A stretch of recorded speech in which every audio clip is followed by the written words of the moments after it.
Welcome to స్వతంత్ర TV. నేను Sai. AP రాజధాని అమరావతి నిర్మాణానికి కేంద్రం భారీగా నిధులు ఇచ్చిందండి.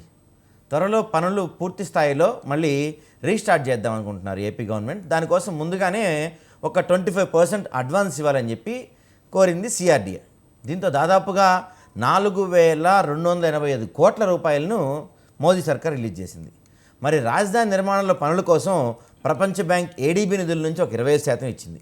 కేంద్రం వాటా 775 కోట్లు కలిపి మొత్తం 4,285 కోట్లను విడుదల చేసింది కేంద్రం.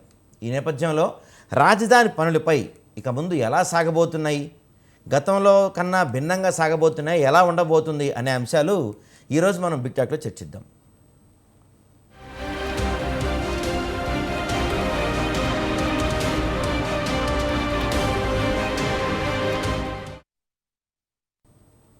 సో ఈ అంశం గురించి మనతో మాట్లాడడానికి ముందుగా టీడీపీ నుంచి కంచర్ల విజయభాస్కర్ గారు ఉన్నారు. ఆయనతో మాట్లాడదాం. నమస్తే విజయభాస్కర్ గారు. నమస్కారం అండి. సార్ చెప్పండి, ఏంటి మోదీ సర్కార్ దాదాపుగా 4,285 కోట్లు అంటే పెద్ద మొత్తంలోనే అమరావతి కోసం నిధులు ఇచ్చింది. మరి వాటిని ఏ విధంగా ఉపయోగించబోతున్నారు, ఎలా ఉండబోతుంది మీ యాక్షన్ ప్లాన్? రాజధాని నిర్మాణం అనేది ఎప్పుడో పూర్తి కావాల్సి ఉన్నది. అయితే మధ్యలో 2019-24 మధ్యలో అధికారం మేము కోల్పోయాం కాబట్టి, అరాజక పాలనతో రాష్ట్రం అట్టుడికిపోయింది కాబట్టి 5 సంవత్సరాలు రాజధాని లేకుండా చేసి 3 ముక్కలాట పేరుతో రాజధానులు అక్కడ ఇక్కడ అని చెప్పేసి ప్రజల్ని మభ్యపెట్టి 5 సంవత్సరాలు కాలయాపన చేసిన నేపథ్యంలో 1631 రోజులు అమరావతి ఉద్యమం జరిపి ప్రపంచ చరిత్రలోనే ఒక రికార్డు నెలకొల్పారు. ఒక రాజధాని కోసం తప్పించారు. తిరగని ప్రాంతం లేదు. ఢిల్లీ దాకా పోయారు, ఇటు తిరుమల దాకా పోయారు, అటు శ్రీకాకుళం దాకా పోయారు. ప్రజల్ని జాగృతపరిచారు. ముఖ్యంగా ఉత్తరాంధ్ర ప్రజలు మొన్న జరిగిన 10 మాసాల క్రితం జరిగిన ఎన్నికల్లో వారు విశాఖపట్నం కాదు అమరావతి కావాలని చెప్పేసి నిర్బంధంగా ఉత్తరాంధ్ర ప్రజలు కూడా కూటమి ప్రభుత్వాన్ని ఎన్నుకున్నారు. ఈ నేపథ్యంలో తిరిగి అమరావతిని రాజధానిగా మళ్ళీ పునఃప్రారంభించాలనే సత్సంకల్పంతో చంద్రబాబు నాయుడు గారి సారథ్యంలోని కూటమి ప్రభుత్వం మరి ప్రపంచ బ్యాంకు, ఆసియా అభివృద్ధి బ్యాంకులని నిధులు కోరడం జరిగింది. వారు అందుకు తమ సమ్మతి తెలియజేశారు. అదేవిధంగా కేంద్ర ప్రభుత్వం కూడా తమ వాటా ఇస్తామంది. మరి ఇవన్నీ కలిపి తొలి విడతగా మరి ఈ ఇన్నాళ్ళుగా జరుగుతున్నటువంటి ఎక్సర్సైజ్లో భాగంగా 4,285 కోట్ల రూపాయలు అడ్వాన్స్గా సిఆర్డీఏ కోరిక మేరకు రిలీజ్ చేయడం జరిగింది. ఇప్పుడు టెండర్ల ప్రక్రియ ప్రారంభమవుతుంది. మరి ఈ టెండర్ల ప్రక్రియ రాజధానికి సంబంధించినటువంటి అనేక దశలు ఉన్నాయి. ఈ పునఃప్రారంభానికి సంబంధించిన అనేక దశల్లో first phase, second phase, third phase ఇలా కార్యక్రమాలు చేపట్టాలని ఉంది. అందులో భాగంగా టెండర్లు ప్రారంభం కాబోతున్నాయి. అదేవిధంగా మోడీ గారిని తీసుకొచ్చేసి ఆయన చేత పునఃప్రారంభించాలనే సంకల్పంతో కూడా కూటమి ప్రభుత్వం ఉంది. ఈ నేపథ్యంలో రాష్ట్రానికి సంబంధించి అమరావతి రాజధాని నిర్మాణం శరవేగంగా జరపాలని, ఈ 2029 ఎన్నికల నాటికి ముందే ఈ రాజధాని నిర్మాణం పూర్తి చేయాలనే సంకల్పంతో కూటమి ప్రభుత్వం ఉంది. అదేవిధంగా రాజధాని నిర్మాణంతో పాటు రాజధానికి అవసరమైనటువంటి హైకోర్టు నిర్మాణం, అదేవిధంగా అసెంబ్లీ భవనం, అదేవిధంగా సెక్రటేరియట్తో పాటు పోతే జడ్జీల క్వార్టర్స్ కానీ, అదేవిధంగా క్యాబినెట్ మినిస్టర్స్ సంబంధించిన క్వార్టర్స్ కానీ, ఎమ్మెల్యే క్వార్టర్స్ కానీ, ఎమ్మెల్సీల క్వార్టర్స్ కానీ, ఉన్నతాధికారులు, chief secretary, principal secretaries, special chief secretaries, వీళ్ళందరికీ ఐఏఎస్లు, ఐపీఎస్లు సంబంధించిన క్వార్టర్స్ కానీ, అదేవిధంగా ఈ మధ్యలో ఈ రోడ్ల నిర్మాణం కానీ, సీడ్ యాక్సెస్ రోడ్స్ కానీ, వీటన్నిటినీ ఈ 2009లోపే పూర్తి చేయాలనే సంకల్పంతో కూటమి ప్రభుత్వం నడుం బిగించింది. అందులో భాగంగా ఈ పునఃప్రారంభ ప్రక్రియ ఇప్పుడు స్టార్ట్ కాబోతుంది. ఇందుకు రాష్ట్ర వ్యాప్తంగా హర్షం వ్యక్తం అవుతుంది ఈరోజు. కాబట్టి త్వరలో మోడీ గారు వచ్చి వీటిని పునఃప్రారంభిస్తాడు. టెండర్ల ప్రక్రియ ప్రారంభం కాబోతుంది. కాబట్టి ఈ పనులు విజయవంతంగా ఈ 3.5-4 సంవత్సరాల్లో పూర్తయి రాష్ట్ర ప్రజలు కలలుగన్న 1631 రోజుల ఉద్యమ ఫలితాన్ని త్వరలో అందుకోబోతారని చెప్పేసి నేను ఆశిస్తున్నాను. అదేవిధంగా ఈ రాష్ట్రం ఆ, అమరావతి అనేది ఎంతో చారిత్రక ప్రసిద్ధి చెందింది. క్రీస్తు పూర్వం నుంచి, క్రీస్తు శకం నుంచి, శాతవాహనుల కాలం నుంచి ఈ అమరావతికి ఎంతో పేరు ప్రఖ్యాతులు ఉన్నాయి.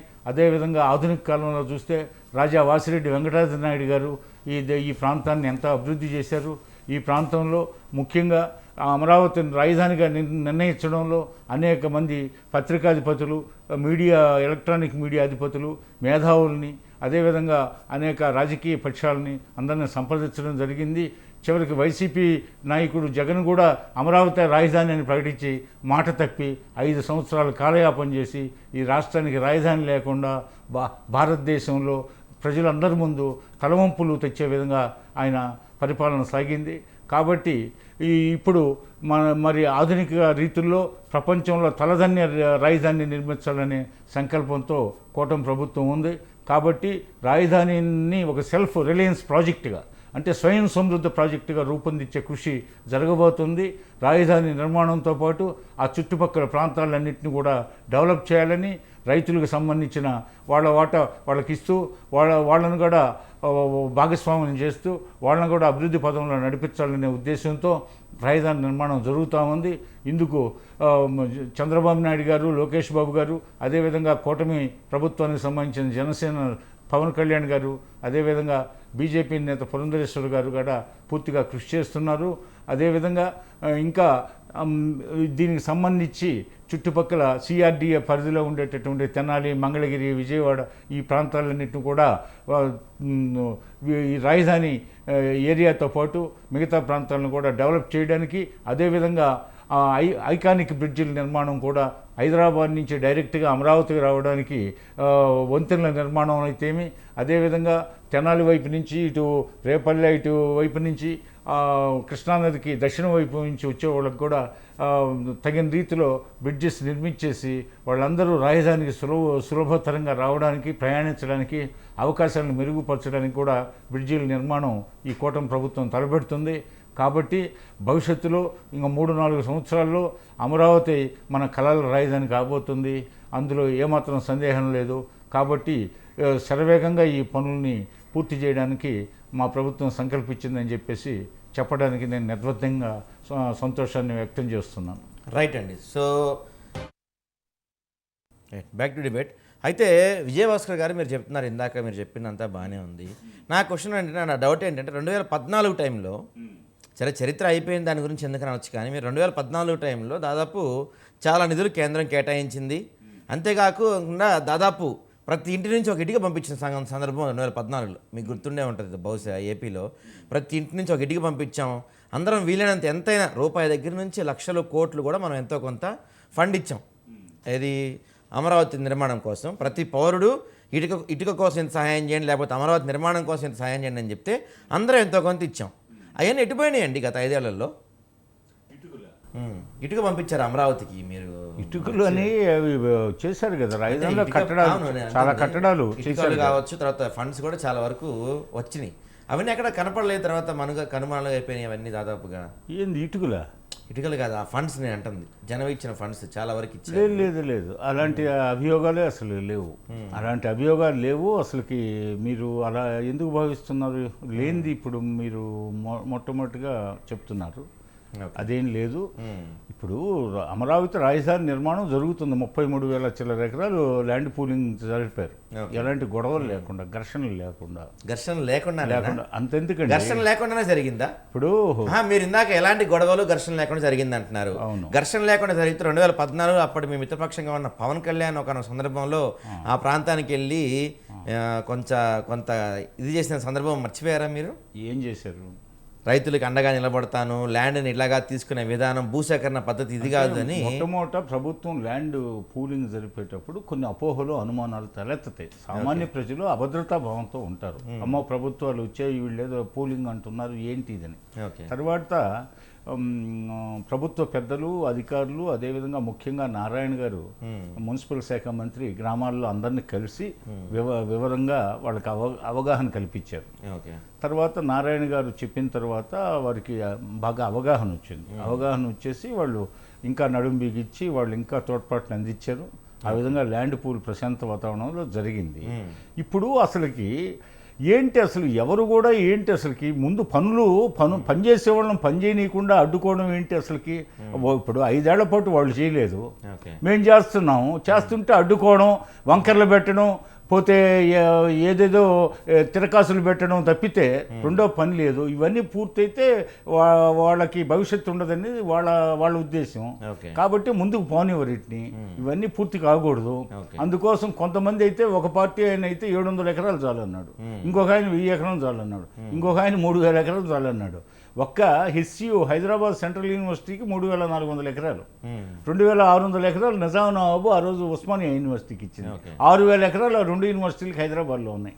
హైదరాబాద్లో ఈరోజు యూనివర్సిటీలకు ఉండేవి, ఇప్పుడు మీరు HCU కానీ OU కానీ ఇవన్నీ చెప్తున్నారు కదా, కానీ గతంలో ఎక్కడా కూడా ఏ రాజధాని నిర్మాణం కోసం ఇన్ని వేల ఎకరాల భూమి కావాలని ఎప్పుడు జరిగినట్లేదు. రాజధాని అలా డెవలప్ అవుతూ అంటే బ్రిటిష్ వాడు మనల్ని పరిపాలించాడు. బ్రిటిష్ వాళ్ళు పరిపాలించినప్పుడు ఇప్పుడు సపోజ్ ఒక ట్రెజరీ ఉంది, ఎన్ని ఎకరాల్లో కట్టాడు? RDO ఆఫీసులు, తహసీల్దార్ ఆఫీసులు, కలెక్టరేట్లు, కోర్టులు, వాళ్ళు ఎన్ని ఎకరాల్లో కట్టారు? ఆ రోజుల్లో వాళ్ళు నిర్మించిన ఏదైనా తీసుకోండి, గెస్ట్ హౌస్లు కానీ ఎకరాలు. ఎందుకంటే భవిష్యత్తు ప్రభుత్వం అనేది ఆదర్శంగా ఉండాలి, భవిష్యత్తుకు బాటలు వేయాలి ప్రభుత్వం. కాబట్టి ఒక 100 సంవత్సరాలకు సరిపడే విధంగా వాళ్ళు ప్లాన్ చేస్తారు. అదేవిధంగా వాళ్ళు బ్రిటిష్ వాళ్ళు రైల్వే ట్రాకులు నిర్మించేటప్పుడు కానీ, నేషనల్ హైవేస్ కానీ, స్టేట్ హైవేస్, జిల్లా హైవేస్, తాలూకా హైవేస్ నిర్మించేటప్పుడు వాళ్ళు ఎంతో మార్జిన్స్ పెట్టారు. అంటే సింగిల్ రోడ్లు వేస్తే మళ్ళీ భవిష్యత్తులో దాన్ని డబల్ రోడ్డు, త్రిబుల్ రోడ్డు చేయాల్సి వస్తుంది. అట్లాగే డబల్ రోడ్డు వేసిన కాడ అది 4 లైన్ చేయాల్సి వస్తుంది. 4 లైన్ ఉన్న కాడ 6 లైన్ చేయాలి భవిష్యత్తులో. కాబట్టి పెరుగుతున్న అవసరాలు, జనాభాకి అనుగుణంగా మనం మార్పులు చేర్పులు చేయాలంటే ల్యాండ్ కావాలి. భవిష్యత్ తరాలను దృష్టిలో పెట్టుకొని ఒక 100 సంవత్సరాలకు సరిపడే విధంగా ప్లాన్ చేసుకోవాలి. అందులో తప్పేముంది? దాన్ని కూడా తప్పు పడుతుంటుంది. ఏది చేసినా తప్పు పట్టడం, అడుగడుగునా అభివృద్ధిని అడ్డుకోవడం, అంతకు మించి ఇప్పుడు ఏమీ చేయకుండా 5 ఏళ్ళు కాలయాపన చేసేది మేలంటావా? మాటలు చెప్పేది అభివృద్ధి చూపించడం మంచిదంటారా? రైట్ అండి. సో ఇదే అంశంపై మనతో పాటు వైసీపీ నుంచి బొట్ల రామారావు గారు అందుబాటులో ఉన్నారు. నమస్తే రామారావు గారు. నమస్కారం అండి. సో చెప్పండి, ఏంటి దాదాపుగా కేంద్రం 4285 కోట్లు కేటాయించింది అమరావతి కోసం. టీడీపీ వాళ్ళు మీలాగా టైం వేస్ట్ చేయకుండా 3 రాజధానులని అంతా గేమ్ చేసి మొత్తం రాష్ట్ర పరువు మొత్తం దేశంలో తీశారని చెప్తున్నారు. అలా కాకుండా మేము పూర్తి స్థాయిలో పూర్తి చేసి చరిత్ర నిలిచిపోయేలా ప్లాన్ చేస్తాం అంటున్నారు. ఏమంటారు మీరు మరి? వీళ్ళు ఇప్పటికే సూపర్ 6 పథకాలు ఎగ్గొట్టారండి. మళ్ళీ ఎక్కడికో పోతారు బాబు? అడిగిందా నీకు చెప్పయ్యా విజయభాస్కర్ గారు? అడిగిందని అబద్ధాలు మళ్ళీ మాట్లాడుతున్నారు. ఎవరు అబద్ధాలు మాట్లాడితే అబద్ధాలని అందరినీ ప్రతి డిబేట్ లో అబద్ధాలు అంటావు. మీకంటే అబద్ధాలు చెప్పేది మీకంటే క్రిమినల్స్, మీకంటే దోపిడీదారులు, మీకంటే ఎవరయ్యా బాబు? దేశం అంతా కోడైపోతుంది ఇంటర్నేషనల్ లెవెల్లో. చెప్పిందే వేదం. ఇక్కడ ఎట్లా ఏంటంటే కూటమి ప్రభుత్వం ఒక రకమైనటువంటి ఈ చంద్రబాబు నాయుడు నేతృత్వంలో మేము చెప్పిందే వేదం అంటారు. ఈయన కూడా మొన్న ఈ మధ్య మాట్లాడారు, శివరామకృష్ణ కమిటీ కూడా అన్నాడు. ఏమంటున్నారంటే ఇప్పుడు మీరు వేసినటువంటి ప్రశ్నలే మేము వేసేది కూడా ఏంటంటే, ఇక్కడ శివరామకృష్ణ కమిటీ రాజధాని కోసం కొన్ని ప్రతిపాదనలు చేసింది, అవి డివేట్ చేశారు. ఓకే, మీరు 33,000 ఎకరాలతోటి ల్యాండ్ పూలింగ్ స్కీమ్ తీసుకొచ్చి ఇది ఏమన్నా కేంద్ర ప్రభుత్వం మీకు ఏమన్నా ఆమోదం వేస్తుందా? వాళ్ళు ఏమన్నా మీరు చేయమని చెప్పినారా? మీరు మీ యొక్క సౌలభ్యం కోసం ఏదైతే ఓటుకు నోటు కేసుని తప్పించుకోవడానికి హడావిడిగా వచ్చి తాత్కాలిక సచివాలయం చేసి ప్రజలెత్తిన టోపీ పెట్టారు, ప్రజలెత్తిన భారం పెట్టారు. చంద్రబాబు నాయుడు మీద కేసు కొట్టేశారు, గుర్తుందా మీకు? కేసు కొట్టేశారు. మీరు ఆగండి, మాట్లాడుతూ ఆగండి. అది కాదు మీరు చెప్పేది. ఆయన ఆపుతారా? లేకుంటే ఇప్పుడు ఇది ఎట్లా ఉంటుందంటే వీళ్ళు ఎవరు మాట్లాడకూడదు వాస్తవాలు, లేకపోతే ఎవరన్నా మాట్లాడితే ఇప్పుడు వీళ్ళు మాట్లాడిన అబద్ధాలు బయటకు వస్తాయి. అసలు మీ జగన్ అన్ని పెట్టుకొని ఎలా మాట్లాడుతున్నారు రామారావు గారు? మీరు అన్ని కేసులు పెట్టుకోండి ఢిల్లీలో. సంఖ్య నాగడానికి ఇప్పుడు 12 నెలలు పడుతుంది, 11 నెలలు ఇంకా ఆయన సంఖ్య నాగుతాం, వైసీపీ సంఖ్య నాగుతామంటే కరెక్ట్ కాదు. విజయభాస్కర్ గారు వినండి, మీరు మేము వైసీపీ రామారావు గారు భాష ముఖ్యం అండి, భాష దాటద్దు. అవునండి, ఏం మాట్లాడుతున్నాడు ఆయన? అలాంటి పదాలు కరెక్ట్ కాదు రామారావు గారు, అలాంటి పదాలు కరెక్ట్ కాదు. పదాలు ఆయన ఇంటరప్ట్ అయితే నేను మాట్లాడతాను. ఇంటరప్ట్ అయినంత మాత్రం అలాంటి పదాలు వాడకూడదండి రామారావు గారు. ఆయన ఇంటరప్ట్ ఎందుకు అవుతారండి? ఇంటరప్ట్ అయినంత మాత్రం అలాంటి పదాలు వాడకూడదు. మనం ఒక పబ్లిక్ డొమైన్ లో ఉన్నాం, ఒక డిబేట్ లో ఉన్నాం. భాష ముఖ్యం అండి రామారావు గారు, భాష ముఖ్యం. ఆలోచించి మాట్లాడండి. భాష నేను అందరికంటే బాగానే మాట్లాడుతానండి పద్ధతిగానే. ఆయన ఎందుకు మరి కలుగు చేసుకుంటున్నాడు అనవసరంగా? వినే ఓపిక చెప్పండి, మీరు చెప్పండి. నేను చెప్తున్నదే కదా, నేను చెప్పిందాక ఆయన ఆపితే నేనేం మాట్లాడను. ఇప్పుడు ఎందుకు కోపం వచ్చిందంటే వాళ్ళు చెప్పింది విన్నాం కదా, ఎవరన్నా మనం కలుగు చేసుకున్నామా? మళ్ళా మనం చెప్తుంటే పొద్దాక వాళ్ళు పానకంలో పుడకలాగా వచ్చి అడ్డుపడేది మంచి సంస్కృతి కాదంటున్నా, నేను అంటున్నది అది. రైట్. ఆయనకి అర్థమయ్యేటట్లు చెప్తున్నా. నేనేమంటున్నానంటే పెద్దోళ్ళు వాళ్ళు మనతోటి అనిపించుకోకూడదు. నేనేమంటున్నానంటే ఇక్కడ రాజధాని ప్రాంతంలో శివరామకృష్ణ కమిటీ ఒకటి ఉన్నది వాస్తవం కదా, ప్రతిపాదించింది కేంద్ర ప్రభుత్వం ద్వారా. ఆయన ఏదైతే ఏదైతే పట్టణాభివృద్ధి శాఖకు సంబంధించినటువంటి కార్యదర్శిగా చేసినటువంటి ఆయన ప్రతిపాదనలు పక్కన పెట్టారు. వీళ్ళు 33,000 ఎకరాలు ల్యాండ్ పూలింగ్ లో సేకరించారు. దేనికి? తమ అనుయాయులు పత్తిపాటి పుల్లారావు గారి దగ్గర నుంచి తమకు పార్టీలో ఉన్నటువంటి ధనిక వర్గం అంతా కూడా 100,000 ఎకరాలు పోగేసుకుని కొనుక్కున్నారు అలైన్మెంట్ చూసుకొని. దానికి అనుగుణంగా వీళ్ళు చేస్తారు. నేనేమంటున్నానంటే రాజధాని ఈ ప్రపంచంలో ఎక్కడ కూడా రాజధాని ఇన్ని వేల ఎకరాలు పెట్టుకొని ఎవరు చేయలేదండి. కొత్తగా రాజధాని నిర్మించేది ఏంటండి? ఇక్కడ విజయవాడ గుంటూరు మధ్య మీరు పెట్టాలనుకున్నప్పుడు దానికి సంబంధించినటువంటి కొంత ల్యాండ్ ప్రభుత్వం ద్వారానే కొనుగోలు చేసుకోవాలి. ఇలా రైతులు ఇబ్బంది పడుతున్నారు. రైతులకి ప్రభుత్వాలకు మధ్య ఘర్షణ జరుగుతుందా లేదా? ఇక్కడ పరిస్థితి పంట లేకుండా ఆ పొలాలన్నీ కూడా నాశనం అయిపోతున్నటువంటి పరిస్థితి బీడు పెట్టించారు కదా. నిదానంగా డెవలప్ కావాలి. ఈ రాష్ట్రము ఆర్థిక పరిస్థితిని బట్టి ఏం చేయాలి అనేది ఒక ప్రణాళిక ఉండాలి. ఇక్కడ చంద్రబాబు నాయుడు గారు అమరావతి రాజధాని ప్రతిపాదన అంశంలో కానీ దాన్ని నిర్మించేటటువంటి అంశంలో కూడా ఈ రోజు కూడా పారదర్శకత కానీ లేకపోతే ఖచ్చితమైన ప్రణాళిక కానీ లేదు. 33,000 ఎకరాల్లో ఇవాళ చూస్తున్నామండి 6 రిజర్వాయర్లు కట్టి 4 ఏదైతే pumping house lift irrigation system లో పెడుతున్నారు. అంటే రాజధానిలో ఖచ్చితంగా వరదలు వస్తాయి. రాజధాని మునక ప్రాంతము, రాజధాని సాయిల్ లూజ్ సాయిల్.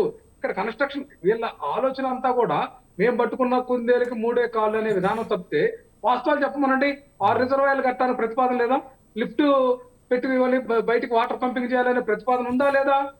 ఇదంతా కూడా చేస్తున్నారు. ఇదంతా కూడా ప్రభుత్వ ధనం. మీ ఇష్టం వచ్చినట్టు చేయడానికి మీరేమి మహారాజులు కాదు. మరి రామారావు గారు ఒక చిన్న క్వశ్చన్ అండి, మధ్యలో ఇంటరప్ట్ చేస్తున్నందుకు సారీ. మరి అదే విధంగా ఎన్నో కోట్లు ఖర్చు పెట్టి అమరావతిలో ఎంతో కొంత మొదలు పెట్టారు. అవి టెంపరీ బిల్డింగ్సా వాట్ ఎవర్ కొంత మొదలు పెట్టారు. ప్రభుత్వ ధనంతో ప్రజల సొమ్ముతో మొదలు పెట్టారు. వాటిని మీరు ఏ రకంగా మీరు వాటిని పక్కన పెట్టేసి 3 రాజధానుల అంశంతో మీరే అంశంతో ఏ కమిటీ సిఫార్సు వెళ్ళారు మీరు 3 రాజధానులకి? అంటే ఇంకో మాట అన్నారు మీరు, ఇంకో మాట ప్రపంచంలో ఎక్కడా కూడా ఏ రాజధాని కోసం ల్యాండ్ సేకరించలేదన్నారు. ప్రపంచంలో ఎక్కడా కూడా దాదాపు 3 రాజధానులుగా ఏ దేశం ఏ రాష్ట్రం ఎక్కడా లేదండి. ఇప్పుడు వీళ్ళ హడావిడితోటి మీరు ఒకటి ఆలోచించాలండి. నేనేమన్నానంటే దీనికి మొత్తానికి సొల్యూషన్ ఎవరండి? పెద్ద తలకాయగా ఉన్నటువంటి కేంద్ర ప్రభుత్వం చేయాలి. దానికి ఫండింగ్ కానీ రాజధాని భూమికి కొనుగోలుకి మనకు ప్రత్యేకమైనటువంటి ధన సహాయం చేయాలి రాజధాని కోసం. ఎందుకంటే మనం ఆల్రెడీ ఎస్టాబ్లిష్ అయినటువంటి రాజధానిని వదులుకొని వచ్చామండి. వీళ్ళు ఇదే మనం మాట్లాడుతుంటే వాస్తవాలు మాట్లాడుకుని రెక్టిఫై చేసుకుని ప్రభుత్వంలో పెద్దలు కానీ ఆ పార్టీలో అధికారంలో ఉన్నటువంటి నాయకులు కానీ దాన్ని రెక్టిఫై చేసుకుని కేంద్ర ప్రభుత్వం నుంచి నిధులు తీసుకురావాలి. మన బడ్జెట్ చూసాం కదా ఎంత పేలవంగా ఉందో. ఆంధ్రప్రదేశ్ కి ఏమన్నా ఈ యొక్క కొత్త రాష్ట్రము నవ్య ఆంధ్రప్రదేశ్ ఏదైతే ఆర్థిక పరంగా ఎంతో దుర్లభంగా ఉన్నటువంటి ప్రభుత్వానికి మద్దతుగా కేంద్ర ప్రభుత్వం డబుల్ ఇంజిన్ బాగానే ఇచ్చారు కదండి. అమరావతికి దాదాపు కొన్ని లక్షల కోట్లు ఇచ్చారు. పోలవరంకి లక్షల కోట్లు బాగానే ఇచ్చారు కదా బడ్జెట్ లో. ఎక్కడండి పోలవరం ప్రాజెక్టు జాతీయ ప్రాజెక్టుగా మనకి ప్రకటిస్తే దాన్ని కేవలం కమిషన్ కోసం కక్కుర్తిపడి దాన్ని కూడా అరకొర పనులు చేసి దాన్ని అంతా కూడా కొరతలో కొట్టుకుపోతే అది ఇప్పుడు కూడా మూలన పడి ఉంది. పోలవరం ప్రాజెక్ట్ కి సంబంధించి ఏదైతే స్పిల్వే పనులు చేయకుండా రాక్ఫిల్ డ్యాములు కట్టకుండా మెయిన్ డ్యామ్ సంబంధించిన డయాఫ్రామ్ వాల్ కట్టి అదంతా కూడా గోతులు పడి కొట్టుకుపోయి ఇదంతా టెక్నికల్ ఇష్యూ అయింది కదండి. అది వేరే. అమరావతి విషయంలో కూడా నేనేమంటానంటే వీళ్ళు అనాలోచితంగా నిర్ణయం తీసుకున్నారు. అయితే మన కరోనా ఎఫెక్ట్ వచ్చింది. రాష్ట్ర ప్రభుత్వం కొన్ని ప్రాధాన్యతలు తీసుకుందండి. ఏదైతే డీబీటీ పద్ధతి ద్వారా 2,73,000 కోట్ల రూపాయలు అర్హులైనటువంటి ఈ రాష్ట్రంలో అర్హులైనటువంటి అన్ని కుటుంబాలకు అందించేటటువంటి నిర్ణయం అంటారు అమరావతి విషయంలో. అమరావతి విషయంలో నేనేమంటున్నానంటే అమరావతి విషయంలో 1 by 1 చేసుకోవాలి. చంద్రబాబు నాయుడు గారు ఏదైతే తాత్కాలిక సచివాలయం పెట్టి కేంద్ర ప్రభుత్వం మీద ప్రెజర్ పెట్టుకోకుండా ఈయన తీసుకొచ్చి రాష్ట్ర ప్రభుత్వం అడ్డుపెట్టి ఈ రోజు కూడా ఏమంటున్నారు కేంద్ర ప్రభుత్వం మీకు అప్పు సమకూరుస్తా ఉంటారు. అసలు ఎన్ని లక్షల కోట్లు అయితే తెలుసండి వీళ్ళకి 33,000 ఎకరాల్లో ఈ రహదారులు కానీ ఈ యొక్క ఇన్ఫ్రా కానీ మొత్తం డెవలప్ చేయాలంటే ఒకే రోజు చేసేది కాదండి. 33,000 ఎకరాలు నేనేమంటున్నానంటే కొంత సేకరించుకోండి. ఒక 5,000 ఎకరాలు జస్ట్ చెప్తాను. గత 5 ఏళ్లలో మీరు అమరావతిని కాకుండా 3 రాజధానులను మీరు డెవలప్ అట్లా చేయకుండా మీరు వాళ్ళు చేసిన దాన్ని మీరు కంటిన్యూ చేస్తుంటే ఇప్పటికి అయిపోయేదేమో కదండి. మేము ప్రభుత్వ ధనాన్ని వేస్ట్ చేయలేదండి. అయిపోయేది ఏముందంటే ఇక్కడ ప్రభుత్వ ధనాన్ని వేస్ట్ చేయదలుచుకోలేదు. ప్రభుత్వ ధనాన్ని వేస్ట్ చేయకుండా ఏదైతే ఇంపార్టెంట్ అయినటువంటి బిల్డింగ్లు వాడుకుంటూనే ఆల్టర్నేటివ్ ఏదైతే మనకి విశాఖపట్నంలో అన్ని సమకూరి ఉన్నాయి కదండి. అన్ని వస్తువులు ఉన్నటువంటి ప్రదేశం నుంచి మనం ఈ యొక్క పేదరికంలో ఉన్నటువంటి రాష్ట్రాన్ని ముందుకు తీసుకుపోవాలంటే దాన్ని ఒక కార్యక్షేత్రం నుంచి మొదలుపెట్టి ఈ రాష్ట్రంలో ఆదాయాన్ని వృద్ధి చేసుకొని పారిశ్రామికంగా కూడా తీసుకొచ్చుకొని మనం అమరావతిని నిదానంగా డెవలప్ చేసుకోవాలని ఏదో మీరు వైఎస్ఆర్సీపీ అంటే కాన్సెప్ట్. రామారావు గారు పేదరికం అంటున్నారు, ఎగ్ పఫ్లకి ఏదో 50 కోట్లు ఎంతో ఖర్చు అయిందంటగా గతంలో, ప్రతిపక్షాలు చెప్తున్నారు, నేను అంటలేదు. అసలు ఇవన్నీ అబద్ధాలండి. అట్లా అనుకుంటే రామోజీరావు సంస్మరణ సభకి 10 కోట్లు ఖర్చు అయినాయి కదండి. మనకేం పని అండి? రైట్. రామోజీరావు సంస్మరణ సభ Right. 10 కోట్లు ఖర్చు పెట్టారు కదా. ఓకే, సరే మాట్లాడదాం. ఒక్క నిమిషం మాట్లాడదాం. విజయభాస్కర్ గారు చెప్పండి. 12 ఎకరాల ఈ మధ్య ఒక్క నిమిషం అండి రామారావు గారు, ఒక్క నిమిషం మనం విజయభాస్కర్ గారితో మాట్లాడదాం. చెప్పండి విజయభాస్కర్ గారు, అంటే మీదంతా అనాలోచిత నిర్ణయం. దేశంలో కానీ ప్రపంచంలో కానీ ఎక్కడ 33 ఎకరాలు సేకరించింది లేదు. 33 ఎకరాలు కట్టాలంటే లక్షల కోట్లు ఖర్చు అవుద్ది. ఆ అప్పు తీర్చాలంటే ఏపీకి దాదాపుగా తలకు మించిన భారం అయిపోద్ది అంటున్నారు. మీరేమంటారు ఈ అంశం గురించి? ప్రపంచం అంతా ఎందుకండి, మొన్నటిదాకా మనం కలిసి ఉన్నాం 2014 జూన్ 2వ తేదీ దాకా. ఆ హైదరాబాద్లో ఎన్ని లక్షల ఎకరాలు ఉంది? ఇది క్యాపిటల్ సిటీకి ఓకే, లక్షల ఎకరాలు ఉంది. అంటే ఉంది కానీ ఎక్కడ సమీకరణ చేయలేదుగా. అలా కాదు, అది అంటే చారిత్రకంగా ఈ నగరం ఏర్పడింది. కులీ కుతుబ్ షాల కాలంలో ఈ నగరం చారిత్రకంగా ఏర్పడింది. ఆ చారిత్రకంగా ఏర్పడిన ఈ నగరంలో అనేక భూములు ఉన్నాయి. ఆ తర్వాత కులీ కుతుబ్ షాల తర్వాత వీళ్ళు వచ్చారు, ఆసఫ్ జాహీ వంశం వచ్చింది, నిజాం నవాబులు వచ్చారు. నిజాం నవాబులు చాలా కొన్ని కట్టారు. అంతకుముందు కులీ కుతుబ్ షాలు కొన్ని కట్టారు.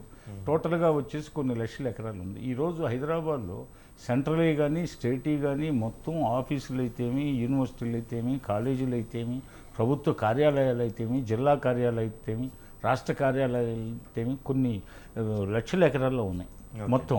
ఒక్క ఈ 2 యూనివర్సిటీలే ఇంతకుముందు నేను పేర్కొన్న ఉస్మానియాకి, హైదరాబాద్ సెంట్రల్ యూనివర్సిటీకి 6000 ఎకరాలు ఉంది.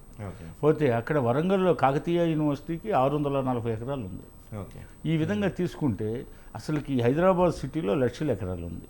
మరి మనం అంతా ఉమ్మడి రాజధానిలో ఉన్నాం మొన్న 2014 జూన్ దాకా. మరి మనం ఇక్కడి నుంచి మద్రాసులో ఉమ్మడిగా ఉన్నప్పుడు మనం అక్కడి నుంచి బయటికి రావాల్సి వచ్చి కర్నూలులో గుడారాల పరిపాలన సాగింది 3 years, 53 అక్టోబర్ 1 నుంచి 56 నవంబర్ 1 దాకా. మరి గుడారాల పరిపాలన సాగింది. ఈరోజు రాజధాని లేకపోతే ఎవరు గుర్తించరు, మనకి నిధులు రావు, పట్టించుకోరు. పైగా గ్లోబలైజేషన్ తర్వాత ప్రపంచం అంతా పాత రోజుల్లో ఒకప్పుడు మొఘల్ చక్రవర్తుల కాలంలో అక్బర్ చక్రవర్తి ఉన్నప్పుడు, బాబర్ చక్రవర్తి ఉన్నప్పుడు అనేక మంది పోర్చుగీస్ కంపెనీలు, డచ్ కంపెనీలు, బ్రిటిష్ కంపెనీలు, ఫ్రాన్స్ కంపెనీలు ఇవన్నీ వచ్చాయి. మనకి 4 కంపెనీలు వచ్చాయి. వాళ్ళందరూ వచ్చేసి ఇక్కడ వర్తకం పేరుతో వచ్చారు. తర్వాత మనలో కలహాలని ఆసరాగా చేసుకుని తర్వాత వాళ్ళు పాలకులు కూడా అయ్యారు. తర్వాత మనం స్వాతంత్ర పోరాటం చేయాల్సి వచ్చింది. ఈరోజు మనం ప్రపంచం మొత్తం మార్కెట్లని అన్వేషిస్తున్నాం. మన ఉత్పత్తులకు ప్రపంచంలో ఎక్కడ మార్కెట్ ఉంది, అదేవిధంగా ప్రపంచ దేశాల నుంచి దిగుమతి చేసుకోవాల్సినవి ఏంటి, అదేవిధంగా ప్రపంచ దేశాల నుంచి ఇన్వెస్టర్లను ఆహ్వానిస్తున్నాం గ్లోబలైజేషన్లో భాగంగా. మరి ఇలాంటప్పుడు ఆ సంస్థలకు మనం భూములు కేటాయించాలి, వాళ్ళ కంపెనీలు పెట్టుకోవాలి. అదేవిధంగా మనకి ఆఫీసులకు కావాలా, భావి తరాలకు కావాలా, భవిష్యత్తులో రోడ్ల విస్తరణకు కావాలా, రైల్వే ట్రాకుల విస్తరణకు కావాలా, ఈ రకరకాల కార్యక్రమాలకి భూములు అవసరం ఉంది. అందులో భూములు అది సంపద, అది ఎక్కడికి పోయేది కాదు. దానివల్ల అంటే అక్కడ అమరావతి వస్తుందని మీ అందరికీ తెలిసి మీ నాయకులంతా కూడా అక్కడ స్థలాలు కొనిపెట్టుకున్నారు అని చెప్పి కూడా అది ఏంటంటే ఇప్పుడు మీరున్నారు, మీరు ఒక సగటు పౌరులు, మీరు భ్రమ మనం ఏదో తక్కువ రేటుకి ఇప్పుడే తొందరపడి కొనుక్కుంటే తప్పేముంది? ఇప్పుడు మీకు స్తోమత ఉంది, ఆ రామారావు గారికి స్తోమత ఉంది, కొనుక్కుంటే తప్పేముంది? అది మీ డబ్బుతో మీరు కొనుక్కోవడంలో తప్పేముంది? అట్లా కూడా పెద్ద ఏం జరగల. ఇప్పుడు బయట జరిగిన ప్రచారంలో చాలా చెప్పాలంటే చాలా తక్కువ శాతంలోనే కొంతమంది ఎగబడ్డారు. అవి సరిగా ఇంప్లిమెంటే కాదా. ఇంప్లిమెంట్ కాకముందు ఈ ఎలక్షన్ నోటిఫికేషను జగన్ ప్రభుత్వం రావడం జరిగింది. అప్పుడు దాకా జగన్ 3 రాజధానులు అని కాకుండా అమరావతి రాజధాని అని ఒప్పుకున్నాడు. తాను తాడేపల్లిలో కూడా ప్యాలెస్ నిర్మించుకున్నాడు. మరలా తర్వాత ఎందుకనో మరలా ఆయన మాట మార్చాడు. ఆ తర్వాత 5 ఏళ్ళు కాలయాపంతో ఇట్లాగే సరిపోయి రాజధాని లేకుండా పోయింది. ఇప్పుడు రాజధానికి మనం అంతా సంతోషించాల్సిన విషయం ఏంటంటే రాజధానికి ఇప్పుడు అడుగులు బాగా పడతా ఉన్నాయి, వేగంగా పడతా ఉన్నాయి. మళ్ళీ పునఃప్రారంభం కాబోతుంది. మోడీ గారు కూడా రాబోతున్నారు. కాబట్టి ఇది నిర్మాణం పూర్తయితే దాని ప్రభావం రాజధాని చుట్టుపక్కలంతా గ్రామాల్లో భూములు వాల్యూ పెరుగుతుంది. అదేవిధంగా ఉపాధి సౌకర్యాలు మెరుగుపడతాయి.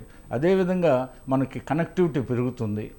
పోతే ఇంతకుముందు హైదరాబాదు వస్తే మనకి పెట్టే బేడ సర్దుకొని వచ్చి ఏదో సెక్రటేరియట్లో పని ఉందంటే కొద్ది రోజులు ఉండాలి. ఈరోజు ఎక్కువ ప్రాంతాల వాళ్ళు ఉదయం వచ్చి అర్లీ మార్నింగ్ నిద్రలేసి వాహనం ఉండి దాంట్లో వస్తే మళ్ళీ అర్ధరాత్రికి ఇంటికి చేరుకోవచ్చు. మరీ ఇచ్చాపురం అలాంటి వాళ్ళు లేకపోతే అనంతపురం నుంచి వచ్చేవాళ్ళు స్టే చేయాల్సి వస్తుంది. కానీ అయితే ఏది ఏమైనా Vijayawada is the central place for capital city.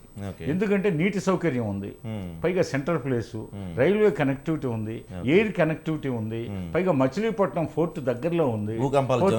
పోతే ఇవన్నీ అండి, ఇవన్నీ చెప్పేది కాదు, ఇవన్నీ మానవ మేధస్సుకి అతీతమైనటువంటి కొన్ని జరుగుతుంటాయి, మానవ మేధస్సుకి అతీతమైనవి. ఇప్పుడు భూకంపాలు అనేది ఇప్పుడు రోజు మనం ప్రపంచ వార్తల్లో చూస్తున్నాం, తుఫాన్లు చూస్తున్నాం, అదే టార్నడోలు చూస్తున్నాం, మంచు తుఫాన్లు చూస్తున్నాం. ఇవన్నీ అనూహ్యంగా జరిగాయి, దానికి మనం ఏం చేయలేము. పోతే ఇప్పుడు అమరావతి ప్రాంతం అనేది ఎంతసేపటికి ఆ కొండవీటి వాగు, పాలవాగు అయ్యే మునిగి ఇప్పుడు ఇటీవల మొన్న భారీ వర్షాలు కురిసినాయి మొన్న సీజన్లో, వర్షాకాలం, నైరుతి ఋతుపవనాలు అయితే ఈశాన్య ఋతుపవనాలు బాగానే ఉంది, ఏమి ఎక్కడ మునకలేం లేవు. పోతే చిల్లర మల్లర సమస్యలు ఏమన్నా వస్తే మన ఇంట్లో కూడా వస్తుందండి. పైప్ లైన్లు చెడిపోతూ ఉంటాయి, కొళాయి మన ట్యాప్ చెడిపోతూ ఉంటుంది, ఊడిపోతుంటాయి, అవన్నీ లీకేజ్ అవుతుంటాయి, అవి మరమ్మతులు చేసుకోవడం అవి సర్వసాధారణమైన విషయాలే అండి. ప్రధానమైన విషయాలే చర్చించుకోవాలా. ఇప్పుడు అది బెస్ట్ ప్లేసు, పైగా నీకు కృష్ణా నది, జీవన్ నది పక్కనే ఉంది. ముందు త్రాగునీటి సమస్య ఉండకూడదు రాజధానికి. కనెక్టివిటీ, రైల్వే అద్భుతమైన కనెక్టివిటీ, అదేవిధంగా బస్ సర్వీసుల కనెక్టివిటీ, ఎయిర్ కనెక్టివిటీ అన్నిటినీ సెంట్రల్ ప్లేస్. అంటే ఒక చిన్న ఇంటరప్షన్ అండి విజయభాస్కర్ గారు. ఆల్రెడీ ఇప్పటికే మనకి విజయవాడ చుట్టుపక్కల ప్రాంతాల్లో కొంత వాటర్ ప్రాబ్లం ఉంటే కనపడుతుంది. మరి రాజధాని వచ్చేసి కంపెనీస్ వచ్చేసి జనం పెరిగిపోతే వాటర్ ప్రాబ్లం ఎక్కువ అవుతుంటారా? అప్పుడు వాటర్ ప్రాబ్లం ఏమీ రాదండి అక్కడ. కాకపోతే ఏంటంటే ఇప్పుడు వాటర్ అనేది భూగర్భ జలాలు ఆ పొరల్లో, అంటే ఇందాక మీరు కృష్ణా వాటర్ పక్కనే ఉందని చెప్పారు కాబట్టి నేను క్వశ్చన్ అడిగాను అంతే. ఇప్పుడు విజయవాడ సిటీలోనా, విజయవాడ సిటీలో అంటే ఇదే మన ఓవర్ హెడ్ ట్యాంక్స్ నుంచి ఆ పురపాలక సంఘం వాళ్ళు, ఆ కార్పొరేషన్ వాళ్ళు నీటిని అందించేటప్పుడు ఆ పైప్ లైన్లో ఏదైనా రిపేర్స్ వల్ల పోతే ఆ పైప్ లైన్లు ఏమన్నా ధ్వంసం అయి ఉంటే ఇట్లా కారణాలతో ఏదో టెంపరీ అవాంతరాలు తప్పితే శాశ్వతమైనటువంటి ఇబ్బందులు ఏం లేవు.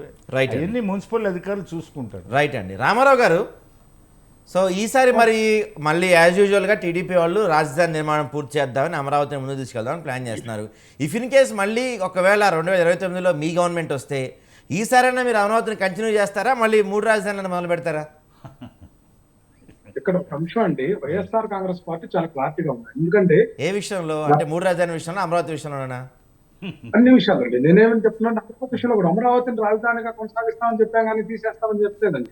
3 రాజధానులు ఎందుకు చెప్తున్నామంటే ఇక్కడ మన భౌగోళికంగా రాష్ట్రం విడిపోయిన తర్వాత మన యొక్క బౌండరీస్ ఏదైతే భౌగోళిక మన నవ్యాంధ్రప్రదేశ్ చూస్తే ఒక ఫోన్ లాగా పొడవుగా సాగినట్లుగా ఉంది. ఇక్కడ పరిస్థితి ఏంటంటే గతంలో కూడా మనం తెలుసు కదండి, అదే ఇప్పుడు ఈ బైరెడ్డి శబరి గారి ఫాదర్ ఉన్నారు కదా, బైరెడ్డి రాజశేఖర రెడ్డి గారు కూడా రాయలసీమ ప్రత్యేక రాష్ట్రం కావాలని కూడా ఉద్యమం చేసినటువంటి పరిస్థితి ఉంది. ఇటువంటి ప్రాంతీయ విభేదాలు, ప్రాంతీయ అసమానతలు రాకుండా ఉండే దానికోసం ఏదైతే ఫ్యూచరిస్టిక్ గా సైంటిఫిక్ మెథడ్లో అట్లాగే రాష్ట్ర ఆర్థిక పరిస్థితిని కూడా బేరీజు చేసుకొని 1 by 1 చేసుకుంటా పోయేదానికి వైఎస్ఆర్సీపీ ప్రణాళికలు వేసే దానికి ముందు తీసుకుపోతున్నటువంటి పరిస్థితి ఉండింది.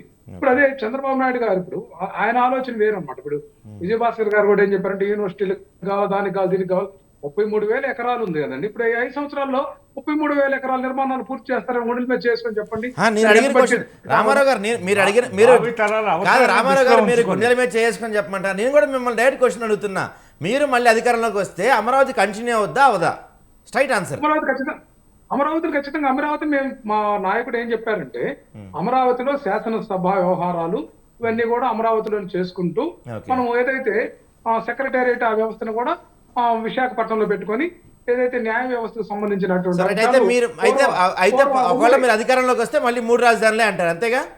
అది మా పార్టీ నిర్ణయం తీసుకుంటుందండి. మా పార్టీకి పొలిటికల్ అడ్వైజరీ కమిటీ ఉందండి. అది ఇప్పుడు ఏ పార్టీ అయినా కూడా రాజకీయ పరిస్థితులను బట్టి రాజకీయ విధానాలు కానీ అట్లాగే వ్యూహాలు కానీ లేకపోతే ఆ రాష్ట్రం యొక్క పరిస్థితులు కూడా, ఇప్పుడు కేంద్ర ప్రభుత్వం ఒకటి ఉంది, అది ఆ ప్రభుత్వం యొక్క ఆలోచన విధానం కూడా తీసుకోవాలి కదండి, మన ఆలోచనలు కాదు కదా.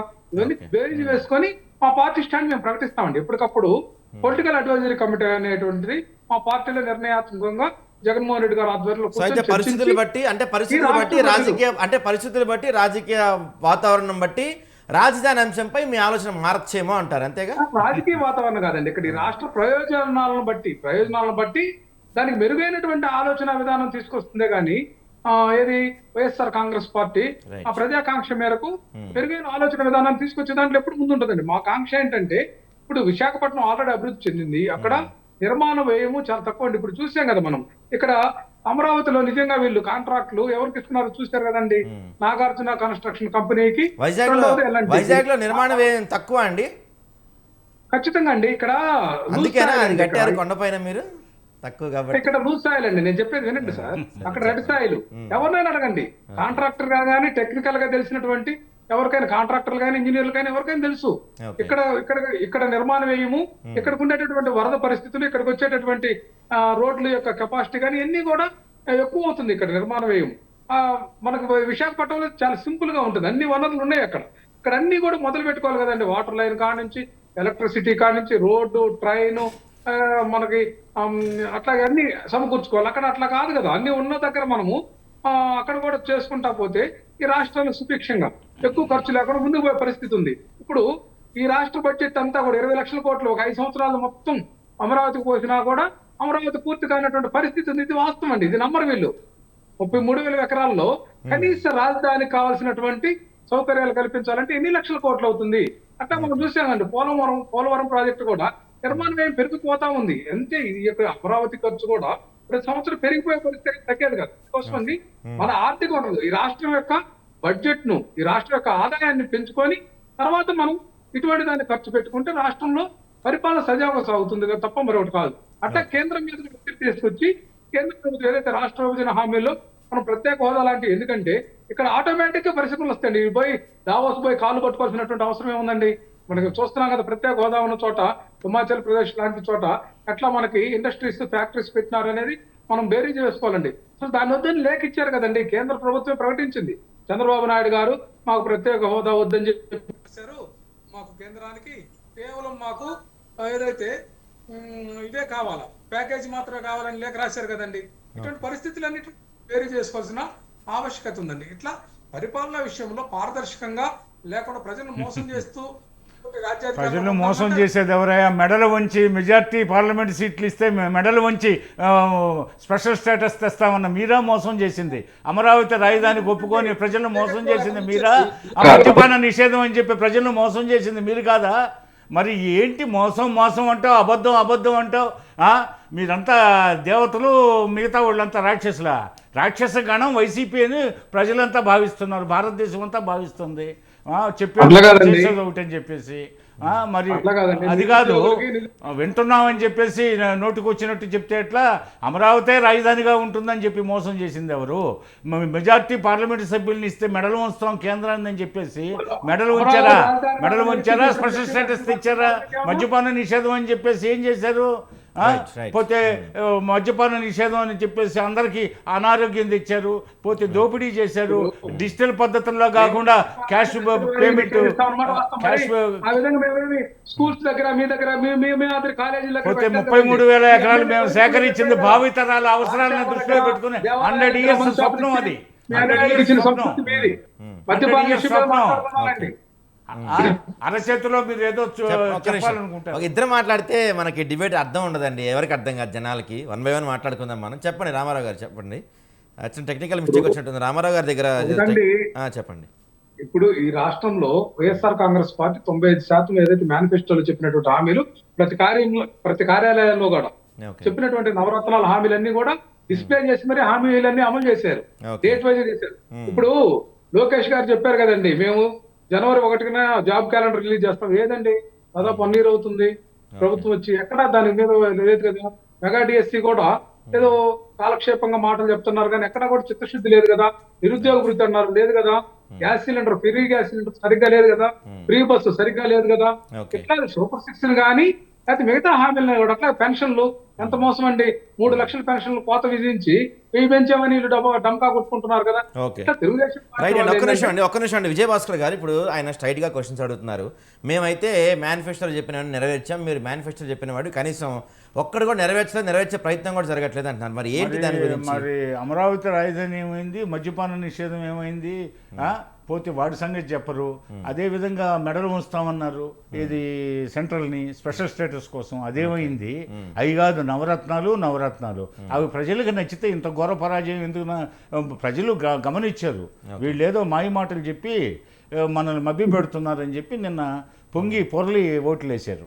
ఆ విషయాలను విస్మరించేసి ఏందో మేము మేనిఫెస్టోలో 5 సంవత్సరాల పీరియడ్ మీరు పరిపాలించింది, 5 సంవత్సరాల్లో ఇవన్నీ మీరు చెప్పిన ఏమన్నా కొన్ని ఉంటే అవి 5 సంవత్సరాలే చేశారు. మేము 10 నెలలు పూర్తవుతుంది, రేపు 12వ తారీఖుకి 10 మాసాలు పూర్తవుతుంది. ఈ లోపు మేము ఈ ప్రభుత్వాన్ని గాడిని పెట్టడానికి సరిపోయింది. ఇప్పుడు 2.2+ గ్రోత్ రేటు నిన్న సెంట్రల్ ప్రకటించింది. తమిళనాడు ఫస్ట్లో ఉంది, మనం ఏపీ సెకండ్ పొజిషన్లో ఉంది. అప్పుడే 10 మాసాల్లో 2 అంటే వాళ్ళు మార్చి నెలాఖరికి ఇచ్చిన రిపోర్టు అంటే 2+లో మనం గ్రోత్ రేట్ సాధించాం. అదేవిధంగా వాళ్ళ గ్రోత్ రేట్ ఎంత? అంతకుముందు 6 పాయింట్ చిల్లర ఉంది, అది ఇప్పుడు 9 చిల్లరకు వచ్చింది. ఏది జీడిపి, ఏది ఇప్పుడు ఈ 10 మాసాల్లో. మరి ఇవన్నీ విస్మరించి ఏదేదో చెప్తారు. వాళ్ళకి అసలుకి ఈ ఎకనామిక్స్ మీద కానీ, ఈ స్టాటిస్టిక్స్ మీద కానీ, లేకపోతే అభివృద్ధి కార్యక్రమాల మీద కానీ, లేకపోతే వీటి మీద శ్రద్ధ ఉందా? ఢిల్లీకి పోయేది దేనికి? ప్రతిసారి ఢిల్లీకి పోయేది దేనికి? కేసులు, వాటి పూర్వాపరాలు చర్చించడానికి. అదేవిధంగా అధికారం అంటే ఏంటి? మనం వీటన్నిటిని, ఈ కేసులకి అయ్యే ఖర్చులు, లాయర్ల కోసం అయ్యే ఖర్చులు, ఈ తిరుగుళ్ళు, వీటన్నిటిని రాబట్టాలా? అదేవిధంగా ప్యాలెస్లు కట్టుకోవాలా? వీటన్నిటికీ డబ్బు కావాలా? పోతే ముఠా రాజకీయాలు చేయాలా? అందుకు డబ్బులు కావాలా? కాబట్టి వీటన్నిటికీ ధనార్జన అవసరం. కాబట్టి ఆ పథకం, ఈ పథకం, అవి ఇవి అని చెప్పేసి అన్నిట్లో మాఫియాలని ప్రవేశపెట్టింది వాళ్ళు కాదా? పోతే ఇప్పుడు రాష్ట్రంలో అడవుల్లో ఉండే రక్త సంధానాన్ని అంతా కొల్లగొట్టింది వాళ్ళు కాదా? పోతే ఇది ఇసుకనంతా గందరగోళం చేసింది వాళ్ళు కాదా? మైన్స్ని ఇచ్చేసింది వాళ్ళు కాదా? పోతే అకారణంగా దౌర్జన్యాలు చేసింది, దాడులకు పాల్పడింది వాళ్ళు కాదా? అర్ధరాత్రి నిద్రపోయే వాళ్ళని అకారణంగా అరెస్టులు చేయించింది వాళ్ళు కాదా? పోలీసుల చేత 3rd డిగ్రీలు ఉపయోగించింది వాళ్ళు కాదా? రాష్ట్రాన్ని అల్లకల్లోలం చేసి అట్టుడికిచ్చేసి ప్రజలు విసిగి వేసారిపోయి అప్రకటిత ఎమర్జెన్సీ రాష్ట్రంలో రాజ్యం అనలేదా? మరి ఇవన్నీ పెట్టుకొని ఏ విధంగా మాట్లాడతారు అర్థం కాదు అసలు వాళ్ళు. అదేవిధంగా ఇప్పుడు మేము ల్యాండ్ పూలింగ్ అనేది 33,000 ఎకరాల్లో రాత్రికి రాత్రి బిల్డింగ్లు కడతామని కాదు, ముందే చెప్పాను. బ్రిటిష్ వాళ్ళు ఒక ప్లానింగ్తో 100 సంవత్సరాలకు సరిపడే ప్లానింగ్ చేశారు. అదేవిధంగా మనకు మధ్యయుగాల నాటి రాజులు కూడా కొన్ని ఆ విధంగా చేశారు. మంచి పాలకులు ఉన్నారు, కృష్ణదేవరాయలు, కాకతీయులు, శాతవాహనులు, ఇక్ష్వాకులు, చోళులు, రెడ్డి రాజులు, ఇలా మనం చెప్పుకుంటూ వస్తున్నాం. అదేవిధంగా ప్రభుత్వాలు భవిష్యత్తును దృష్టిలో పెట్టుకుని ల్యాండ్ పూలింగ్ జరుగుతుంది. అంటే 33,000 ఎకరాల్లో కన్స్ట్రక్షన్ ఈ రాత్రికి రాత్రే కాదు. Rome was not built in a day అనేది సామెత ఉంది మనకి. కాబట్టి ప్రస్తుతం మన నీడ్ ఏంటి? అసెంబ్లీ, పోతే సెక్రటేరియట్, పోతే హైకోర్టు, అదేవిధంగా జడ్జెస్ క్వార్టర్స్, మంత్రుల క్వార్టర్స్, ఎమ్మెల్యేలు, ఎమ్మెల్సీల క్వార్టర్స్, ఉన్నతాధికారుల క్వార్టర్స్, అదేవిధంగా రోడ్ల నిర్మాణం, అక్కడ పార్కులు, అదేవిధంగా రాజధానికి కావాల్సిన మిగతా సౌకర్యాలను ఏర్పాటు చేసుకోవాలి, లైబ్రరీస్, ఇవన్నిటిని. మరి వాటన్నిటిని మిగతా ల్యాండ్ ఉంటుంది. అదేవిధంగా ఉన్న దాంట్లో విదేశీ సంస్థలు, స్వదేశీ సంస్థలు ముందుకు వస్తే వాళ్ళకు కొన్ని ఇస్తాము. అంతకుముందు SRM వచ్చింది తమిళనాడు నుంచి, విద్యా సంస్థ. అదేవిధంగా ఇంకొక విద్యా సంస్థ వచ్చింది, వాళ్ళకు కొంత ఇచ్చారు. అదేవిధంగా రేపు ఇంకో పారిశ్రామికవేత్త వస్తాడు, ఇంకొక బిజినెస్ మ్యాన్ వస్తాడు, వాళ్ళకు కొంత కేటాయిస్తారు. మిగిలినదంతా కంటిన్యూగా వస్తూ ఉంటుంది. అది ప్రక్రియ, అది కాలగతిలో అనేక మందికి ఆ స్థలాలు కేటాయిస్తూ వస్తారు. అంతేగాని 33,000 ఎకరాల్లో మొత్తం బిల్డింగ్ కన్స్ట్రక్షన్ అని కాదు. అక్కడ ఈరోజు రాత్రికి రాత్రి చేయాలనేది ఏం లేదు. వాళ్ళు 5 సంవత్సరాల్లో ఏదో చేసామని చెప్తున్నారు. మేము 10 మాసాలు, ఈ 10 మాసాలన్నీ గ్రోత్ రేట్ చూపించాము. ఇప్పుడు ఓపిక పట్టాలా? ఓపిక పడితే ఈ 5 సంవత్సరాల్లో 2029 నాటికి ఏం జరుగుతుందో చూడండి. చూస్తే ఆ రోజు రాజధాని పూర్తి కానప్పుడు మీరు మాట్లాడాలి. అదేవిధంగా పోలవరం పూర్తి కాకపోతే మాట్లాడాలా. అదేవిధంగా మీకు క్వాలిటీ రూలింగ్ ఇవ్వకపోతే మాట్లాడాలా. ఈరోజు ప్రభుత్వ కార్యాలయాల చుట్టూ తిరగకుండా MRO ఆఫీసులు, MDO ఆఫీసులు, లేకపోతే గ్రామ సచివాలయాల చుట్టూ తిరగకుండా governance, కాలయాపన better. జరగకుండా వాళ్ళు శ్రమకు గురి కాకుండా ఖర్చులకు గురి కాకుండా ఉండేదానికి వాట్సాప్ గవర్నెన్స్లో అనేక సేవలను ప్రవేశపెట్టడం Right జరిగింది. అండి, right. మరి ఇవన్నీ పెట్టుకొని మరి వీటన్నిటిని చూస్తుండండి, ఓపిక పట్టండి. రైట్ అండి. ఏమంటారండి రామారావు గారు, ఏమంటారు? మేము ఇప్పుడే కదా వచ్చాం, 5 yearsలో అన్ని పూర్తి చేయకపోతే అప్పుడు మీరు అడగాలి, ఇప్పుడు అడగటం టూ ఎర్లీ అంటున్నారు. ఏమంటారు మీరు? ఇప్పుడు ఒకటండి, ఈ తెలుగుదేశం పార్టీ వాళ్ళకి అబద్ధాలు చెప్పడం ఆనవాయితీ. చంద్రబాబు నాయుడు గారు కూడా ఏం చెప్తారంటే, పొట్టి శ్రీరాములు జిల్లా ఆయన చేశారంట, రాజశేఖర రెడ్డి గారు చేస్తే నేను చేశానని చెప్పుకుంటారు. ఇట్లా అన్ని కూడా మేమే చేసాం మంచి అయితే చెప్పుకుంటారు, చెడు జరిగితే అన్ని మా మీద నెట్టేదానికి వీళ్ళు ప్రయత్నం. ఏమంటున్నారు, జీడిపి కూడా జి భాస్కర్ గారికి అవగాహన లేదు జీడిపి మీద. ఈ యొక్క 2014-19 సంవత్సరంలో చంద్రబాబు హయాంలో మనం జీడిపిని కనుక పరిగణలో తీసుకుంటే, ఒక అంశం చూసుకోమనండి, ఆయన కూడా 4.47% ఉండేదండి. దాన్ని 4.83% తీసుకొచ్చి 16వ స్థానంలో ఉన్న దాన్ని 4వ స్థానానికి తీసుకొచ్చింది జగన్మోహన్ రెడ్డి గారి ప్రభుత్వం. అట్లాగే ఈయనకి తెలియాల్సింది ఏంటంటే, ఇండస్ట్రీస్ గ్రాస్ వాల్యూ ఎడిషన్ కూడా ఉంటది, అది కూడా సెంట్రల్ గవర్నమెంట్ క్యాల్కులేట్ చేసేది. అది 11.92% నుంచి 12.61% కి అది పెంచడం జరిగింది జగన్మోహన్ రెడ్డి గారి ప్రభుత్వంలో. అది 11th ప్లేస్ నుంచి ఏదైతే కిందకి చూస్తే 11th ప్లేస్ లో పడిన దాన్ని ప్రభుత్వ ర్యాంక్ 8వ ర్యాంక్ తీసుకొచ్చినటువంటి పరిస్థితి. అట్లాగే మనం చూస్తే జిఎస్టి షేర్ కూడా అండి, కొనుగోలు శక్తికి కొలమానం ఈరోజు జిఎస్టి షేర్ వాల్యూ కూడా మనం చూస్తే 2019లో ఉన్నటువంటి 4.47% నుంచి 4.83% కి 2024 పెరిగింది. జగన్మోహన్ రెడ్డి గారి ప్రభుత్వంలో ఒక జిఎస్టి వాల్యూ షేర్ కూడా పెంచారు. అట్లా జీవీఏ అని కూడా ఉంటుంది, అది కూడా 2.86 ఉంటే దాన్ని 4.07 కి. ఏది కరోనా సమయంలో కూడా ఇంత పెంచితే వీళ్ళకి ఫిగర్స్ కనిపించవు, ఈ అంకెలు కనిపించవు. వీళ్ళు అన్ని అంకెలు తెలియని వాళ్ళకి చెవిలో పూలు పెడదాం అనేటువంటి ఆలోచన. వీళ్ళ ఉద్యోగాలు ఎన్ని ఇచ్చారంటే 34,108 ఇచ్చారండి చంద్రబాబు నాయుడు గారు 2014-19లో. జగన్మోహన్ రెడ్డి గారు ఎన్ని ఇచ్చారో తెలుసా? 4,93,000 మందికి ఉద్యోగాలు ఇచ్చారు. అందులో వాలంటీర్ ఉద్యోగాలండి 42 మందికి పర్మనెంట్ చేశారండి. వాలంటీర్లు కూడా వీళ్ళు మోసం చేయాలి చెప్పండి. మొదట్లో వాలంటీర్లు మోసం చేసేది మీరు రామారావు గారు. 2023 ఆగస్టు తర్వాత జీవో ఎందుకని మళ్ళీ ఇవ్వలేదు అని చెప్పారు. ఈ రోజు చర్యలు లేదు. అట్లాగే సుగాలి ప్రీతి కేసు ఏదైతే 2014-19 మధ్య సుగాలి ప్రీతి కేసు ఉంది, నేను అధికారంలోకి వచ్చిన తర్వాత మొట్టమొదటి చేసేది సుగాలి ప్రీతి కేసు అని చెప్పి పవన్ కళ్యాణ్ గారు చెప్పలేదండి. ఇవన్నీ మోసపు మాటలు చెప్పేదానికి వీళ్ళు కేర్ ఆఫ్ అండి, వీళ్ళు పేటెంట్ తీసుకుని ఉన్నారు. ఇంతకీ రామారావు గారు మా క్వశ్చన్ ఏంటంటే, ఎవరు మోసం చేశారు, ఎవరు అబద్ధాలు చెప్తున్నారు పక్కన పెడితే, ఇంతకీ ఆంధ్రులకి రాజధాని అనేది వస్తుందంటారా? ఎందుకు లేదండి. ఇప్పుడు ఆంధ్రలోకి రాజధాని అనేటువంటి అంశంలో క్లియర్ గా నేను చెప్పే కదండి, మా పార్టీ స్టాండ్ భౌగోళిక అంశాలను తీసుకుని భవిష్యత్తులో ఎటువంటి తగాదాలు యుద్ధాలు జరగకుండా చేసేదాన్ని మేము ప్రయత్నం చేస్తున్నాం. వాళ్ళు ఏం చేస్తున్నారు, వ్యాపారం చేస్తున్నారు. రాజధాని 33,000 ఎకరాలు వాళ్ళ కింద పెట్టుకొని రైతుల దగ్గర ల్యాండ్ పూలింగ్ తెచ్చుకొని వీళ్ళ సొంత సొమ్ములాగా దాని యూనివర్సిటీలకు ఇస్తాం. వ్యాపారాలు ఎవరు చేసింది ప్రజలంతా గమనించే నిన్న ఓట్లు మీకు వ్యతిరేకంగా వేసింది. తమ కమిషన్ ఇచ్చినటువంటి కంపెనీలకు, విద్యా సంస్థలకు మేము భూములు కేటాయిస్తామంటున్నారు. వాళ్ళ విధానం అది. లిక్కర్ బ్లాస్ట్ కాబోతుంది, లిక్కర్ కుంభకోణం బ్లాస్ట్ కాబోతుంది త్వరలో. పని చేయడానికి పేదలు కావాలి కదండి, వృత్తిదారులు కావాలి కదా. దానికోసమే కదా 50,000 మందికి పట్టాలు ఇప్పించి జగన్మోహన్ రెడ్డి గారు నూతన బీజాలు చేస్తే వాళ్ళందరూ తరివేసే పరిస్థితికి ఈ రోజు కూటమి ప్రభుత్వం నడుం కట్టింది. ఇది వాళ్ళ విధానము, ఇది మా విధానం. ఇంగ్లీష్ విద్య కూడా ఈ రాష్ట్రం నుంచి తరిమి కొట్టాలని వాళ్ళు చేస్తున్న ప్రయత్నం చూస్తున్నాం.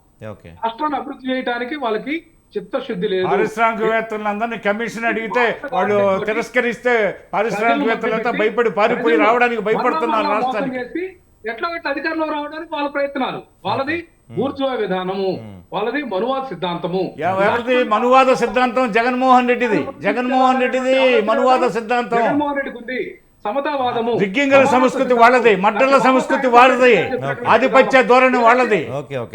జగన్మోహన్ రెడ్డి కుటుంబం అది ఒక ఫ్యూడల్ కుటుంబం, ఫ్యూడల్ మనస్తత్వం కుటుంబం. వాళ్ళ డెమోక్రసీ తెలుసా? రాజశేఖర రెడ్డి ఉన్నన్నాళ్ళు, జగన్మోహన్ రెడ్డి ఉన్నన్నాళ్ళు అక్కడ ఫ్రీగా పోలింగ్ జరిగిందా? మదర్ తెరిసా విధానం ఏం చేస్తున్నాం, మీరు హిట్లర్ విధానం మీరు ఫాలో అవుతున్నారు. మీది హిట్లర్ విధానం, మీది నియంత. జగన్మోహన్ రెడ్డి ఒక నియంత. ఎన్టీ రామారావు గారు బతుకున్నప్పుడు ఎంత క్షోభ పెట్టి పార్టీలు లాక్కొని ఈ రోజు నీతులు చెప్తా ఉంటారు. ఎన్టీ రామారావు విజయలాగా కాసు బ్రహ్మానంద రెడ్డి పార్టీలో గెలిచి ఇందిరా కాంగ్రెస్ లో ఫిరాయి ఇచ్చింది మీ వైఎస్ రాజశేఖర రెడ్డి. కాంగ్రెస్ పార్టీలో ఎంపీగా గెలిచి వైఎస్ఆర్ సిపి అని కాంగ్రెస్ మోసం చేసి పార్టీని పెట్టింది జగన్మోహన్ రెడ్డి. వెన్నుపోట్లు వచ్చింది జగన్మోహన్ రెడ్డి, రాజశేఖర రెడ్డి. ఏం చెప్పారు? ఇండియాలోనే డర్టీయెస్ట్ పొలిటీషియన్ అని చెప్పి కేసీఆర్ గారు చెప్పారు కదా ఈ రోజు కూడా. అంటే కేసీఆర్ గారు చెప్పారంటే అది ప్రమాణమా? నేనేమంటున్నానంటే ప్రపంచం అంతా చంద్రబాబు నాయుడు గారిని కొనియాడింది, దానికి సమాధానం చెప్పు. రైట్ అండి.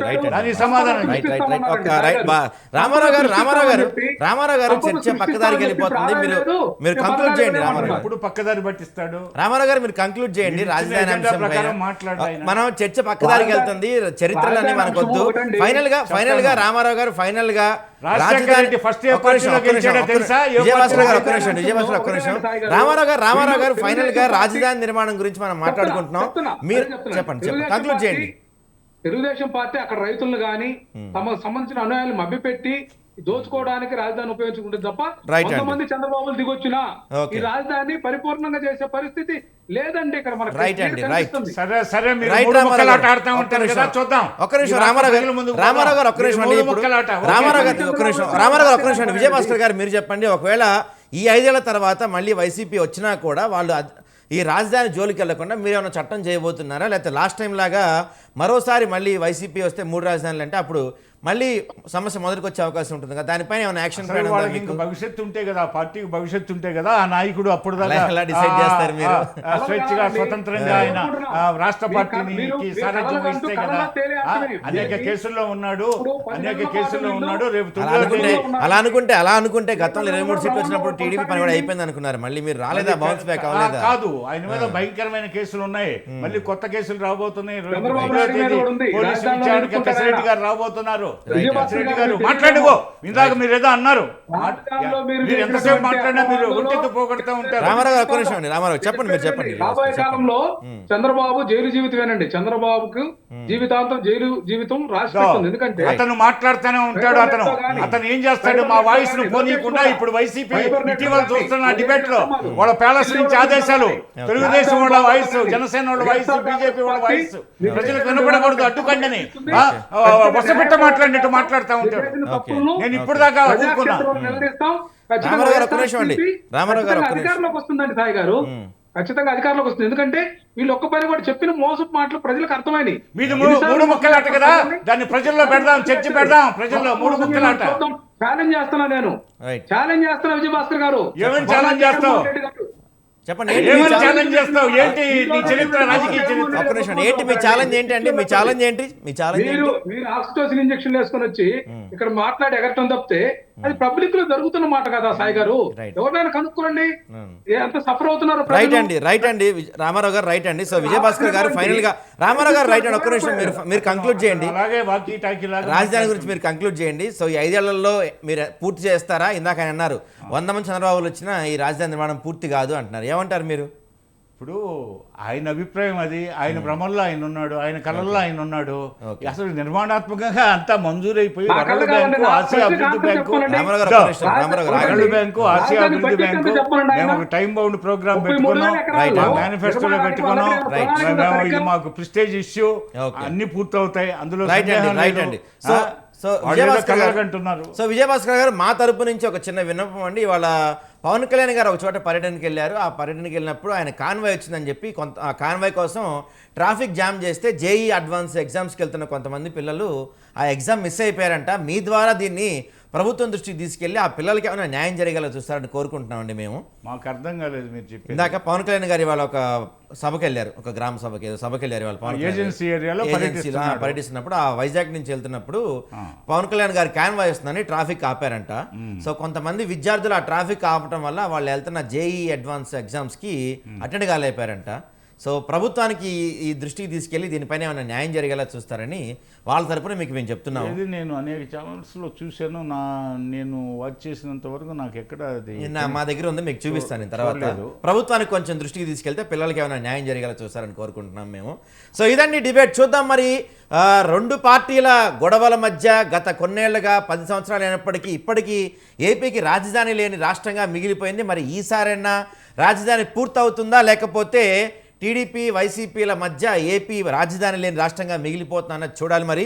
సో ఇది వాళ్ళ డిబేట్. మనతో పాటు డిబేట్లో పాల్గొన్న రామారావు గారికి, టీడీపీ నుంచి కంచర్ల విజయభాస్కర్ గారికి థ్యాంక్ యూ అండి. డిబేట్లో పాల్గొన్న ధన్యవాదాలు. ఇది వాళ్ళ డిబేట్. రేపటి టిక్ టాక్లో మళ్ళీ కలుసుకుందాం. కీప్ వాచింగ్ స్వతంత్ర టీవీ.